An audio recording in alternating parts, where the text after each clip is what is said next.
আমরা 1992 সালের 6ই ডিসেম্বর শান্তনু সিংহ, আমি এরকম আমরা অনেকে অযোধ্যায় গিয়েছিলাম একটা জিনিস ভাঙতে, তার নাম বাবরি মসজিদ। আজকে হিন্দু সংগঠনের একটি অযোধ্যায় যাচ্ছে, ওই জায়গাতে যে জিনিস করা হয়েছে পৃথিবীর অন্যতম শ্রেষ্ঠ নিদর্শন রাম মন্দির, সেই রাম মন্দির উদ্বোধনে যোগ দেওয়ার জন্যে হিন্দু সংগঠনের পক্ষ থেকে হিন্দু সংগঠনের এই টিম অযোধ্যার উদ্দেশ্যে এই ট্রুন এক্সপ্রেসে যাচ্ছে। আগামী 22শে জানুয়ারি ভারতবর্ষের জাতীয় জীবনের শ্রেষ্ঠতম মুহূর্ত রাম মন্দির উদ্বোধন।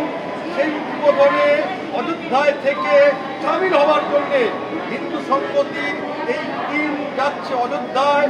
তাদের আমরা হিন্দু সংগঠনের পক্ষ থেকে, আপনাদের সবার পক্ষ থেকে শুভেচ্ছা জানাচ্ছি এবং তাদেরকে শুভেচ্ছা স্বরূপ হিন্দু সংগঠনের সভাপতি তাদের পথের জন্য কিছু শুকনো খাবার এবং জল তাদের হাতে দিচ্ছেন। আমরা হিন্দু সংগঠনের পক্ষ থেকে হিন্দু সংগঠনের টিমের জন্য আপনাদের সকলের শুভেচ্ছা এবং সমর্থন কামনা করি। জয় শ্রীরাম, জয় শ্রীরাম, জয় শ্রীরাম।